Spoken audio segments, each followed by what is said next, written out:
düşünüp bir konuşmak lazım. Lokman Aleyhisselam'a nispet edilir.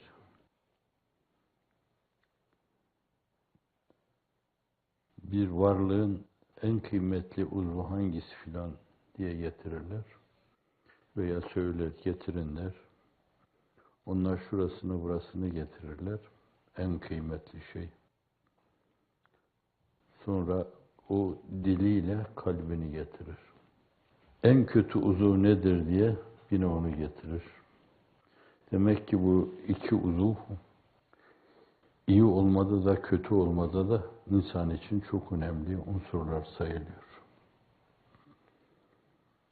Kalp hep istikamet içinde atmalı, lisan da ona tercüman olmaya çalışmalı.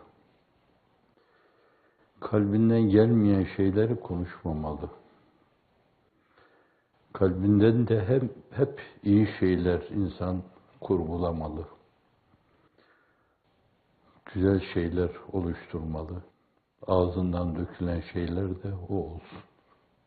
İnsan kalbine bağlı yaşamazsa, dilini kalbinin emrine vermezse, hiç farkına varmadan yapıyorum dediği yerlerde çok yıkmalara sebebiyet verebilir.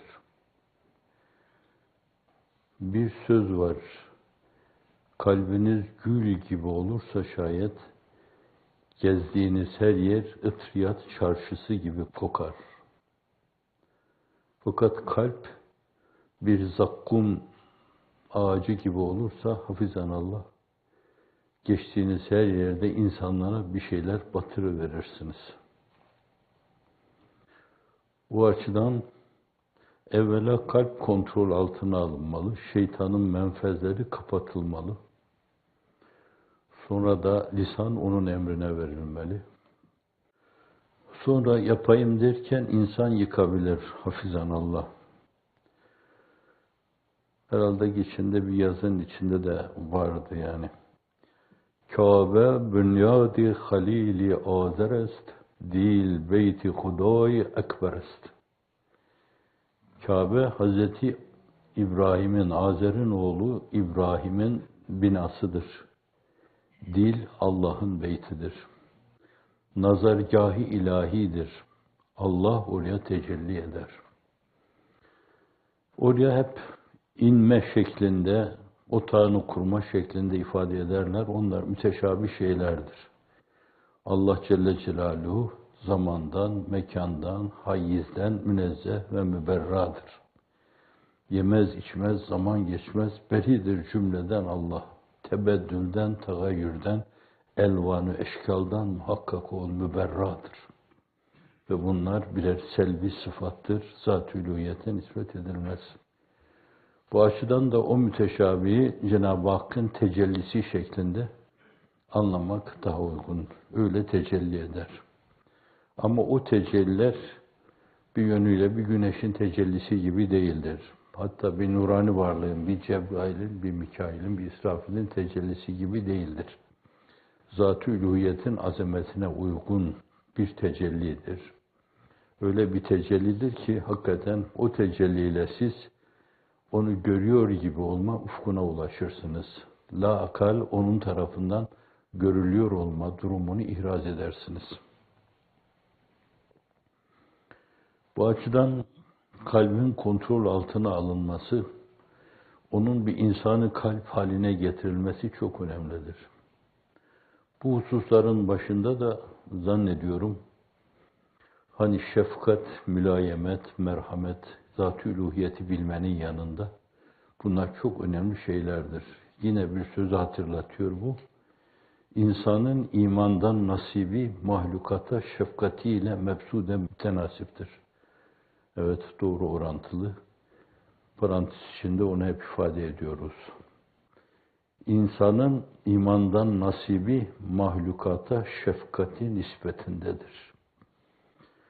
Ne kadar varlığa karşı şefkat duyuyorsa zannediyorum ekosistemcilerin de bundan alacakları dersler vardır. Bir karıncanın hakkı hayatı bile çok önemlidir. Bir sineğin hakkı hayatı. Ne kadar yaşıyorlar onlar? 2 ay mı yaşıyorlar, 3 ay mı yaşıyorlar? O yaşama sürelerine saygılı olmak, tabiatın bir parçası, onları korumak. Efendim, bir karıncaya ayağını basmamak hakkı hayatı var onun, yaşama hakkı var. Mahlukata şefkat nispetinde insanın imanı onunla mefsuden mütenasip. Hadis-i şerif olarak rivayet edilen men la yerham la yurham. Merhamet etmeyene merhamet edilmez. Zulmediyorsa, haksızlık yapıyorsa, irtikapta, ihtilasta bulunuyorsa, işleri tegallüfse, tahakkümse, tasallutsa, temellükse, milletin malına, mülküne gelip el koyuyorsa, canına kastediyorsa, ona zarar veriyorsa, ızrar ediyorsa, hatta biri yüzünden başkalarını ızrar ediyorsa şayet, işte onun imanı ona göredir. O merhamet etmediğinden dolayı ehli sema da ona merhamet etmez, semalar ötesinden de onun için merhamet söz konusu olmaz. Ve yine hadis olarak rivayet edilen irhamu men fil ard yerhamukum men fis sema. Yerde bulunan, debelenen şeylere merhametli olun ki semalar ötesi size merhamet edilsin. Bu meleklerin merhamet duygusundan, merhamet hissinden zat-ı üluhiyetin rahmaniyet ve rahimiyetle tecellisine kadar çok geniş dairede esas nazara itibara alınması gerekli olan bir şeydir. Günümüzde yitirdiğimiz şeylerden birisidir bu. Değil öyle bir karıncaya, bir sineğe basmak, bir arıyı öldürmek. Efendim, anlayamamışız dini mübin İslam'ı. Allah'ın ahseni takvim mazhar ettiği insanlara bile zulmetmeden, haksızlık yapmadan, irtikaptan, ihtilastan geri durmayacak kadar sinelerde bir vahşet hissi çarpıp durmakta. Öyle ki çehrelerine baktığınız zaman bir nedamet hissi de göremiyorsunuz. Yaptıklarını yapmışlar, gırtlaklarına kadar zulüm irtikab etmişler. Fakat gözlerin içine baktığınız zaman hel min mezid diyor gözler. Daha var mı? Kolunu koparmış, öbürünü de koparmalıyım diyor. Öbürünü de koparıyor, boynunu da koparmalıyım diyor bunun. Bunun boynunu kopardım, yakınlarının da boynunu koparmalıyım bunun. Bununla telefon konuşması yapmış belli bir kanaldan, onun da boynunu koparmalıyım. Mümin nasıl iman mevzunda hel min mezid diyor, bir türlü doyma bilmiyor. Allah'ım daha diyor. Şefkatten mahrum bir yönüyle kin, nefret, gayz insanları da bir türlü gayızdan, nefretten, kinden, zulümden doymuyorlar. Ne kadar yaparlarsa yapsınlar daha var mı? Oturup kalkıyorlar. Şunu yaptık fakat bunlara karşı bu tavır ve davranışlarımız bizim fiyaskoyla neticelendi. Acaba daha ne türlü bir entrika çevirmeliyiz ki bunların hakkından gelelim? Yani zulmü katlayalım, müzaaf zulüm yapalım, mük'ab zulüm yapalım, mük'ab der mük'ab zulüm yapalım. 3 buğutlu, 4 buğutlu, 8 buğutlu, 8 derinliği olan zulüm yapalım. Evet, çok küçük münasebetlerle bir suçluyla münasebeti varsa, oysa ki modern hukukta da, İslam hukukunda da suç hususidir ve cezası da hususi olur bunun. Babası da olsa, annesi de olsa, evladı da olsa, hanımı da olsa, kardeşi de olsa, birinin günahından dolayı başka birisi tezih edilmez. Katiyen ve katibeten. Şimdi zulme doymayan insanlar, şefkat mahrumu sineler, bu mevzuda işi azgınlığa vardıracak şekilde öyle bir zulüm deryasına yelken açmışlardır ki hafizan Allah. Bu onları şeytanın deryasına, şeytanın denizine er geç götürüp ulaştıracak. Şeytanla yan yana getirecek onları. Kim bilir, belki şeytan bile ben sizin kadar yapmamıştım diyecek. Onlardan uzak durmaya çalışacaktır. Şeytan bile. Evet, şefkat, re'fet, mürüvvet, bunlar insanın başta gelen evsaf-ı âliyeyi insaniyesi diyelim. İnsan bunlarla insan olduğunu ortaya koymuş olur.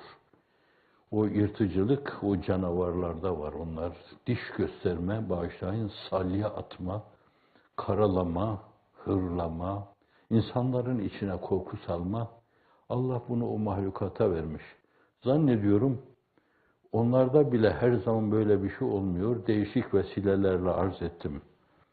Hayvanlarla alakalı o belgeselde bir tane panterin veya kaplanın, bağışlayın, bir maymunu derdest ettiğini gördüm bizzat canlı. Yakalarken de tabii esas nefes borusunu yakalıyor, oradan boğuyor, onu öldürüyor. Nereden onu öldüreceklerini biliyor o vahşi hayvanlar. Buna da isterseniz hani günümüzde hissi tabii diyorlar. Biz sevki ilahi diyoruz. Besin zinciri adına yapılıyor bunlar. O da tecviz ediliyor. Biz de hayvanları kesiyor, güzel güzel yiyoruz yani. Antiparantisi bu.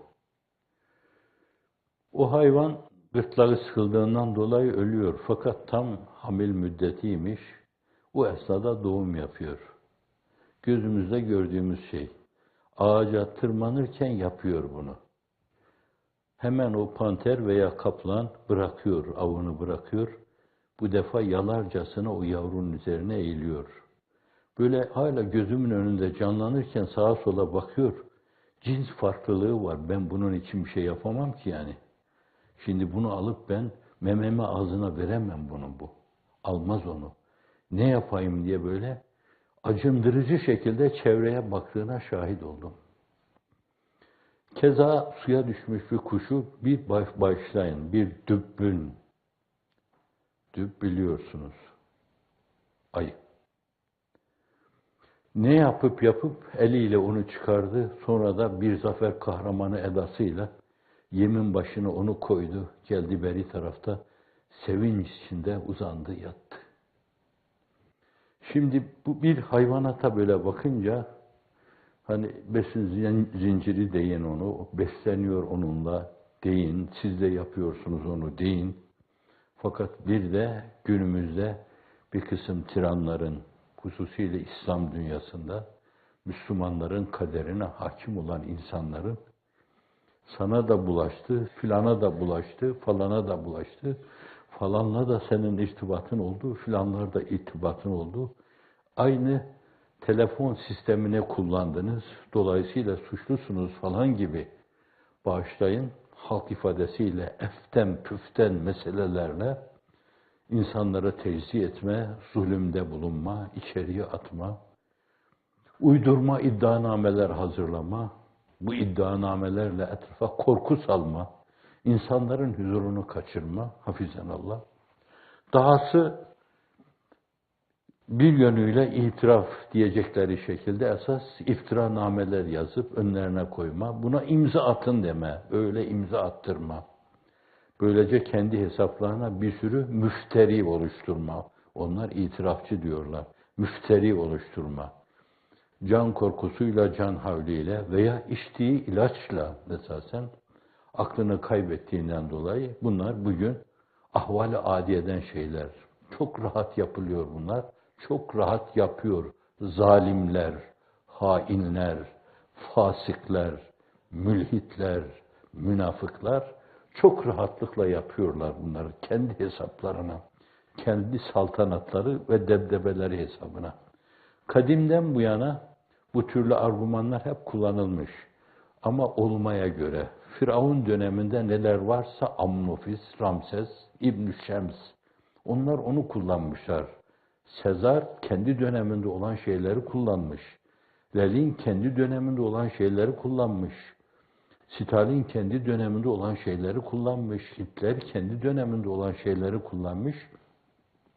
Esas zulme bakınca bunları karakterize ettiğinizde veya bir tecrit mülazasıyla, soyut resim mülazasıyla resmini yaptığınız zaman o zamanın katkıda bulunduğu, girdi yaptığı şeyleri de görürsünüz. Ama görürsünüz ki bunların hepsi aynen. Saddam'ın yaptığı şeyler, Gazzafi'nin yaptığı şeyler, Abdullah'ın yaptığı şeyler, Bunlar resmi çizildiği zaman karşınıza hep aynı şeyler çıkacaktır. Fakat zamanın o gün için bulunan argümanların işin içine girmesiyle küçük bir farklılığı olacak. Fakat siz o desende onu çok rahatlıkla göreceksiniz. Bu insanda şefkatin getirilmiş olması. Yani insanın başlıyor musunuz? İnsanın hayvanlaşması, hayvandan daha aşağı hale gelmesi, düşmesi demektir. Kel en'am belhum atallu sebila. Kur'an-ı Kerim dediğine göre lisanı nezihine, onu uygun, muktezai zahire uygun olan budur. Şayet böyle demesem ben, mesele tam vaka mutabık olarak ifade edilmez diyor Kur'an-ı Kerim. Yoksa Kur'an lisan-ı nezihiyle söyleyeceği her şeyi öyle güzel söylüyor ki onları hiçbir bestede, hiçbir güftede o güzelliği göremezsiniz. Ama bir yerde kel en'am belhum atal. Kemeselil himar yahmilu esfara. Merkup, kitaplar yüklenmiş merkup. İlmi amele döndürmeyen ve kurumaya mahkum bir ilme sahip olan insana kitap taşıyan bir merkup nazarıyla bakıyor. Kemeselil kalp diyor. İn tahmil aleyhi yelhes ev tetruku yelhes. Üzerine gitsen de gitmesen de dilini sarkacak, telesmeye duracaktır. Efendim, Arapçadan alınan bir kelime Türkçemize de geçmiş, birbirine yakın aynen. Telesme, yelhes. Kur'an-ı Kerim öyle zalimleri ifade ederken bağışlayın işte kimisini merkuba benzetiyor, kimisini kelbe benzetiyor, kimisini hayvan, mutlak manada hayvana benzetiyor. Ahseni takvime mazhar olan, kendi donanımını yerinde kullanan, rantabul olarak kullanan, insanlığın ihtihar tablosu gibi sallallahu aleyhi ve sellem, Ebu Bekru, Ömer'u, Osman'u, Ali gibi ve Enbiya-i İzam gibi demek daha uygun. Hususiyle onların içinde Ülül Azim peygamberler gibi donanımlarının hakkını veren insanlar, ahseni takvime mazhariyetlerini sergileyen insanlar, ona göre âlâ-i illiğini kemalata ulaşıyorlar. Her zaman bir maiyet yaşıyorlar, solukluyorlar. Her zaman bir nefahati ilahi ile soluk alıp veriyorlar. Her zaman öyle. Mahiyeti insaniyeye sadık kalmaları sonucunda oluyor. Bir öyle olma, bir de böyle olma. Hazreti Mevlana'nın ifadesi, çok iyi bilirsiniz onu. Bazen melekler bizim nezahet ve inceliklerimize imrenirler. Bazen de şeytanlar küstahlıklarımızdan nefret duyarlar, tiksinti duyarlar diyor. Hazret söz sultanı birisidir. Hazreti Resulullah'ın yolunda sallallahu aleyhi ve sellem bir söz sultanıdır. Âlâ-i illiğinle esfel-i safiliğini bu kadar güzel ifade etme çok ender olur yani.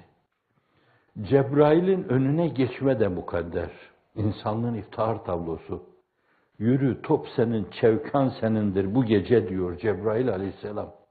Hatta rivayetlerde ben Allah'a kurbette bir adım daha atsam yanarım. Benim ufkumu aşar o diyor. Ama bir cismaniyet, maddi bir varlık, atomlardan, elektronlardan, nötronlardan, protonlardan mürekkep olan bir varlık. Fakat o nurdan yaratılan varlığın önüne geçiyor orada. Demek ki mahiyeti insaniye o ufka ulaşmaya müsait şekilde yaratılmış. Ama bir de öyle şeyler yapıyor ki şeytan zil takıp oynuyor. İşin doğrusu ben bu kadar küstahlığı Allah'a karşı hiç yapmadım diyor. Zil takıp oynuyor. Beyni arıyorlar bulamayınca masum evde hiçbir şey bilmeyen, hangi hadisenin, tarihin hangi gününde olduğunu bilmeyen hanımını tutup götürüp içeriye atıyorlar. 1 sene, 2 sene içeride duruyor. Sonra savcılık iddianame hazırlıyor. Diyor ki katlanmış, müebbet hapis bunun için. Neden? Beyi gaybubet ediyor bu, haber vermiyor, nerede olduğunu haber vermiyor ondan dolayı. Ve zannediyorum Kur'an-ı Kerim'in dediği şeyler hayvan, himar, kelp bir yönüyle bunların yanında çok yukarıda kalıyor. Ve biraz evvel panteri, kaplanı arz ettim, bağışlayın. Dübbü arz ettim yani. Mahlukata şefkatleri karşısında. Bu meselenin bir yanı. O re'feti, şefkati, merhameti olmayan insan, insanlıktan soyulmuş. Ben Müslümanım dese de, ben onu getirmek istiyorum dese de, ona göre bir sistem kurmak istiyorum dese de, vallah da yalan, billah da yalan, tallah da yalan. Hep yemin üzerine Allah'ın yemininin meselenin ciddiyetini aksettirmesi açısından meseleye öyle bakmak lazım. La uksimu bihâzel beled ve ente hillun bihâzel beled ve validin ve ma veled. لقد خلقنا الإنسان في كبد أيحسب أن لن يقدر عليه أحد يقول أهلكت مالا لبدا أيحسب أن لم يره أحد ألم نجعل له عينين ولسانا وشفتين مثل sayıyor ولسانا وشفتين وهديناه النجدين bir felaktahamel akabe diyor. Esas aşması gerekli olan o uçurumu aşamadı diyor. Ya Ebu Zer ceddidi sefinete fe innel bahre amikun ve huzi zade kamilen fe innes sefere ba'idun ve haffifil himle fe innel akabete kaudun ve ahlisil amele fe innen nakide basirun. Ey Ebu Zer, uzun bir yolculuğa açılmış görünüyorsun. Sürekli değişik limanlara, yalılara çekilerek gemini bir kere daha gözden geçir. Restore edilecek, gözden geçirilecek yanları varsa gözden geçir. Çünkü çok uzun bir yolu kat etmekle mükellefsin diyor.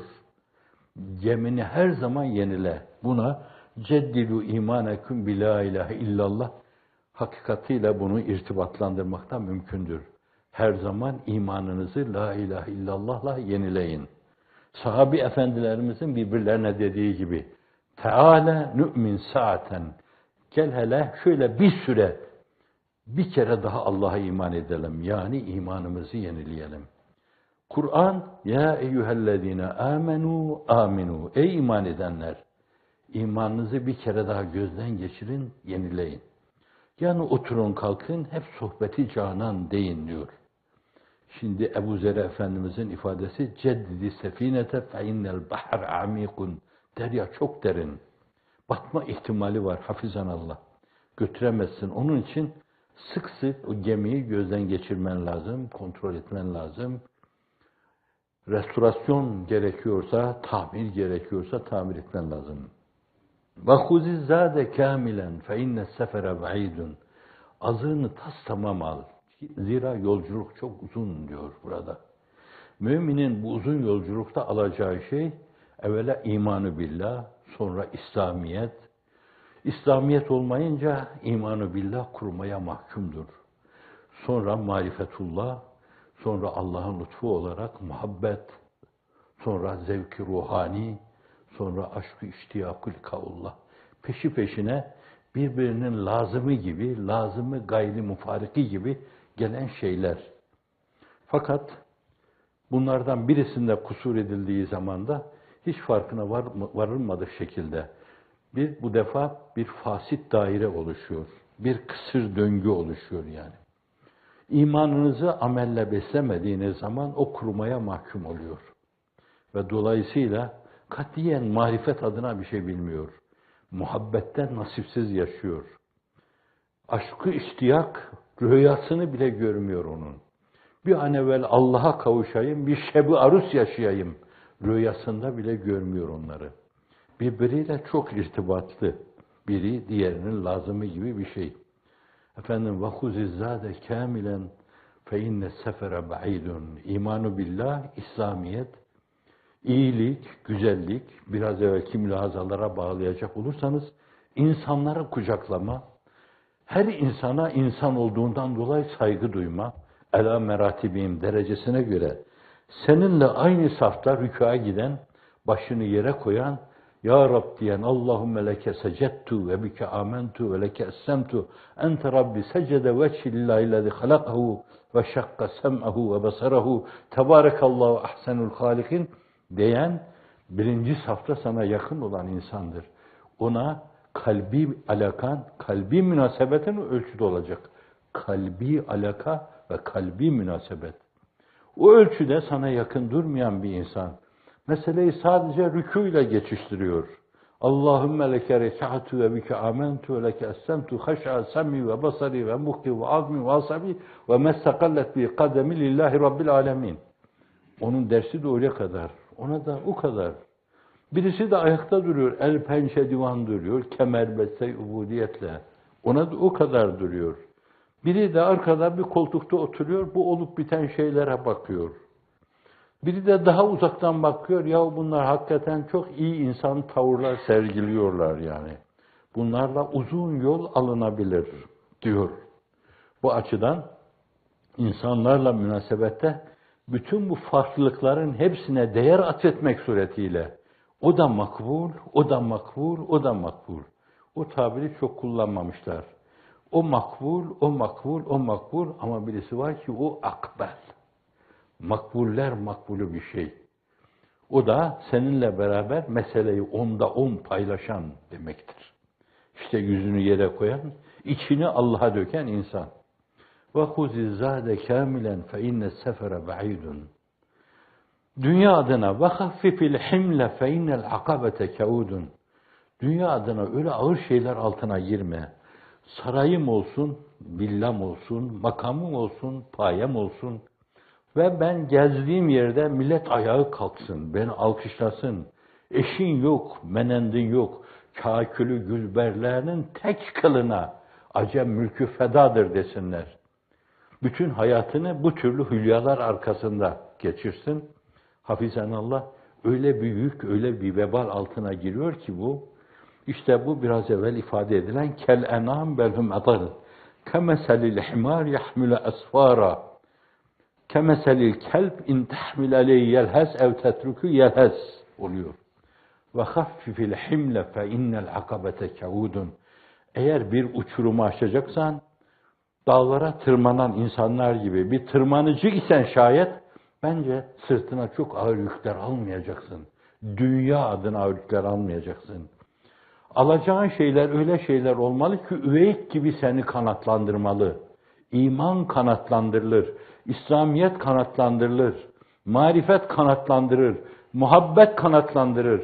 Fakat dünya sevgisi, dünyaya meylü muhabbet, onu ahirete tercih etmek, alkış, takdir, makam, mansıp, paye. Bunlarsa insanı adeta paletleri altına alıp ezen, presleyen şeyler gibi hususlardır. Onun için insanlığın iftihar tablosu burada ve haffifil himle fe innel hakabete kaudun. Çok sarp bir yokuş, aşacağı yokuş diyor. Meseleye öyle bakmak lazım. En sonunda ve ahlisil amel fe innen nakide basirun. Amelinde ihlaslı ol. Zira her zaman seni gözetleyen o basirdir. Hangi tavır içindeysen, hatta içinden geçen şeyleri ve nahnu akrabu ileyhi min hablil verid beyanıyla kendisini bize tanıtan Zat-ı Ecellu Ala Hazretleri en gizli şeylerimizi, aklımızdan geçen şeyleri, nöronlarımızda dolaşan şeyleri, hafızamızda dolaşan şeyleri, dile misafir olmayan bir yönüyle, yüz mimiklerine misafir olmayan şeyleri, onları dahi biliyor, duyuyor, görüyor, iyi ise değerlendirmeye tabi tutuyor. Kötü ise burada veya öbür tarafta senin yüzüne çarpıyor. Ve yüzünde bir kısım zift hissediyorsun. Hafizanallah. Fakat o zifti burada sen icat ettin. Sen diyorum yahu. Ben yani icat etmişim. Hafizanallah. Evet. Felaktahamel akabe diyor. Bu akabe yani bu meselelerin hepsini yerine getirmek suretiyle o uçurumu aşamadı. O kandan irinden deryaları geçemedi. Bu yol uzaktır Yunus diyor. Menzili çoktur. Geçidi yoktur. Derin sular var. Akabe odur. Bu yol uzaktır. Menzili çoktur. Geçidi yoktur. Derin sular var. Hatta Kıtmir kandan irinden deryalar var. Yılanlarla, çıyanlarla esasen değişik güzergahların tutulduğu bir yolda yürüyorsun.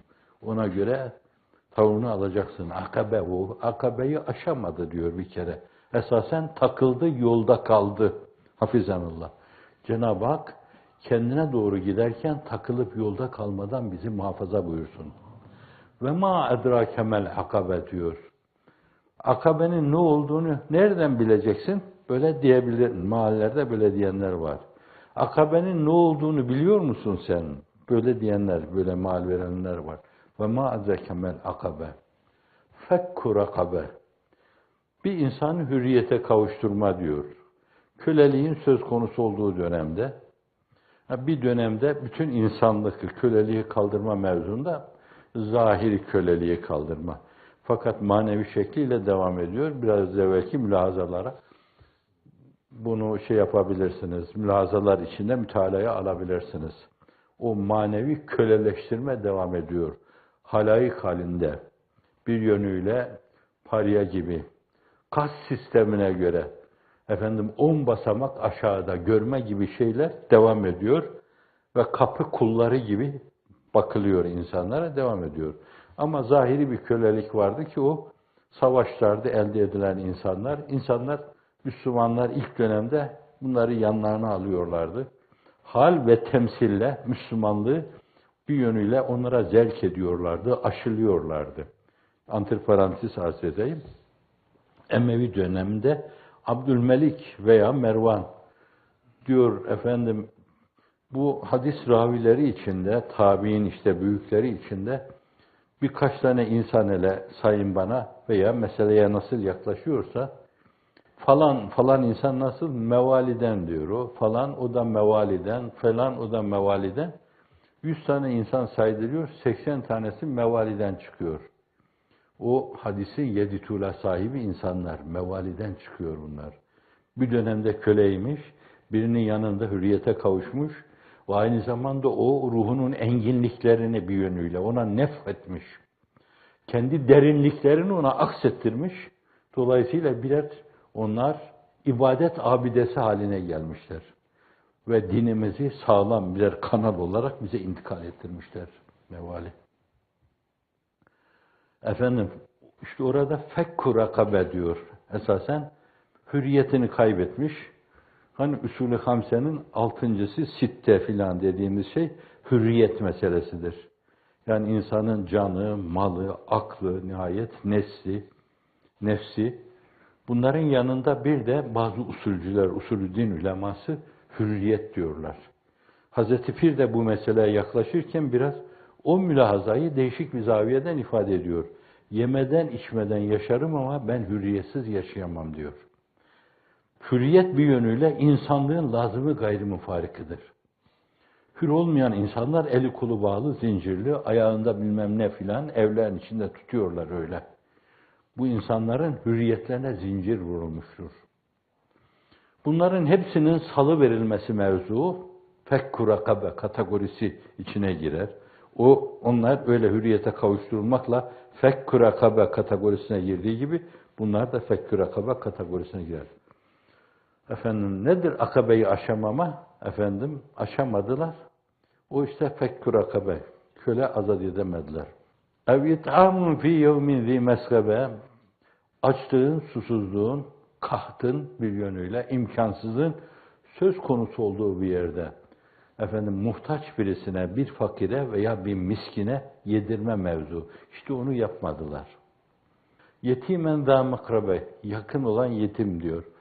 Uzakta da yetim olabilir de fakat evvela yakından başlamak lazım. Demek ki o önem arz ettiğinden dolayı ondan başlamak lazım. Bu diğerlerine bakmamayı gerektirmez. Fakat onlar tali derecede, sani derecede, salis derecede, rabi derecede, hamis derecede birer konumda bulunuyorlar. Yetimen za makrabe, ev miskinen za metrabe. Miskin kelimesi esas döşeği kum, yorganı da hava, atmosfer tarif ederken öyle diyorlar. Fakirin daha dununda esasen. Fakir şöyle böyle kutulaya mutla yaşayan ölmeyecek kadar. Hazreti Ebu Hüreyre gibi devsin arslanı. Bazen diyor ki minberle Ayşe validemizin hücre-i saadetleri arasında Sara tutmuş gibi titrerdim de ben saralı diye bakarlardı canım çıksın. Ama ben esas açlığımdan yani günlerce bir şey bulamadığımdan dolayıydı. Onun için insanlığın iftihar tablosu da eline geçen her şeyi ona arkadaşlarını da çağır hemen sofrede yiyiversinler derdi, bakardı. Fakat her zaman da olmazdı yani. Dolayısıyla kendi Müslim-i Şerif'te de gördüğüm, Buhari Şerif'te de gördüğümüz gibi evet, çok defa saralı bir insan gibi kendimden geçer, bayılır, çırpınırdım da yanından gelip geçenler bu adam galiba efendim saralı insan filan derlerdi. Epilepsi yaşıyor falan derlerdi. Ama açlıktandı. İşte bu miskin yani. Döşeği kum, yorganı da hava, atmosfer. Yağmur yağar üstüne, kar yağarsa yine orada kar yağmıyordu çok. Kar yağarsa üstüne filan. Yastığı da kumdan bir şeydi öyle. Öyle bir şey görüyorlar. Yani kutülaya mutun bile altında geçerek. Bir de işte ev miskinen zâmetrebe diyor böyle. Yanı yerde. Bir Türkçemizde de bir idiom vardır. Yanı yere gelesi falan derler. Bu bir yönüyle beddua gibi bir şey. Öyle bir fakr zaruret içine düşesin veyahut da kabre giresin manasında bir idiomdur bu da. Sonra da ثُمَّ كَانَ مِنَ الَّذ۪ينَ آمَنُوا وَتَوَاصَوْا بِالصَّبْرِ وَتَوَاصَوْا بِالْمَرْحَمَةِ ثُمَّ كَانَ مِنَ الَّذ۪ينَ آمَنُوا وَتَوَاصَوْا بِالصَّبْرِ diyor. Bu önemli esasen akabeleri aşma. Sadece sabretmek değil yani. Mesela ashab-ı sabır der yani Kur'an-ı Kerim diyebilirdi. Müşareketün beynel isneyn fesaiden manası bu. La akal iki kişinin bir şeyi paylaşmasına denir burada. Bu eski tıpta kullanılırdı temarüz. Hastalık ishar etme. Bir onda kullanılır yani. Olmadığı halde bir şeyi öyle gösterme. Bir ikinci şey de iki kişi arasında bir şeyi paylaşma ve daha çok kişiyle bir şeyi paylaşma manasına gelir. Onun için Arapça ifadesiyle müşareketün beynel isneyn fesaiden sözüyle ifade edilir bu sarfta. Ve tevassav bil hak Nasr suresinde de ifade buyurulduğu gibi demek ki insan dişini sıkıp sabredilecek şeyler karşısında sabretmeye kendisini zorlasa da bazen kendine yetmeyebilir esasen. Demek ki o işi paylaşmak lazım. O zaman yine bir hadisle meseleyi vurgulayalım. Men lem yehtemme bi emril müslimin feleyse min. Müslümanların derdini Müslümanlarla paylaşmayan onlardan değildir. Demek ki o duyguyu paylaşmıyor. Bir duygu paylaşımı içinde olmadığından dolayı onun derdini de paylaşmıyor. Dolayısıyla bazen insan tek başına gelen gaileler ve devahi karşısında ne kadar sabırlı olursa olsun sarsılabilir. Baş başa vermek lazım o mevzuda. Birbirine destek olmak lazım. Moralize etmek lazım. Rehabilitasyona tabi tutmak lazım. Ve tevasav bil sabır. Birbirlerine karşı sabır tavsiyesinde bulunurlar. Sabır bak şu faydası var. Ve tevasav bil sabri ve tevasav bil merhame. Bir de en son herhalde konuyla alakalı kendi aralarında yine bir araya gelince hep merhamet tavsiyesinde bulunurlar. Amanın bak lafz-ı celaleden sonra gelen iki tane isim var. Er-Rahman, Er-Rahim. Daha sonra Esma-i İlahi içinde El-Hannan, El-Mennan var. Er-Rauf var. Bütün bunlar Cenab-ı Hakk'ın re'fetini, şefkatini, merhametini, mülayemetini, utufetini ifade buyuruyor. Öyleyse hani bir yerde kendi aranızda meseleleri müzakere ederken hep merhamet tavsiyesinde bulunun. Ve tevasav bil merhame. İşte bütün bunları söyledi. Bu mezaya ve fezaili söyledikten sonra ulaike ashabul meymene. İşte bunlar uğurlu insanlardır. Nasıl uğurlu? Ve emma men utiye kitabehu bi yeminihi feyekulu ha umuklahu kitabiye inni zanentu enni mülâkin hisabiye. Allahümme veffikna ya erhamer rahimin. Kitabını sağdan alacak insanlar, hayatlarını yümünlülük içinde götüren insanlar, hep böyle iyilik düşünen, iyilik mülahazasıyla oturup kalkan, iyilik rüyaları gören ve herkese iyilik elini uzatan insanlar. Ayetlerimizi tekzip edenlere gelince, inkar edenler, nankörlere gelince bunlar da uğursuz insanlardır. Defterlerini sol taraftan alacak insanlardır. Hayatlarını hep uğursuzluk içinde geçiren insanlardır. Kemeselil himar insanlardır. Kemeselil kelp insanlardır. Kel en'ami belhum adal türünden insanlardır. Allah o derekeye, sukuttan muhafaza buyursun. Ahseni takvime mazhariyetin gereği olan âlâ-i illiğini, kemalatı insaniye ile hepimizi Cenab-ı Hak serfiraz kılsın. Amin.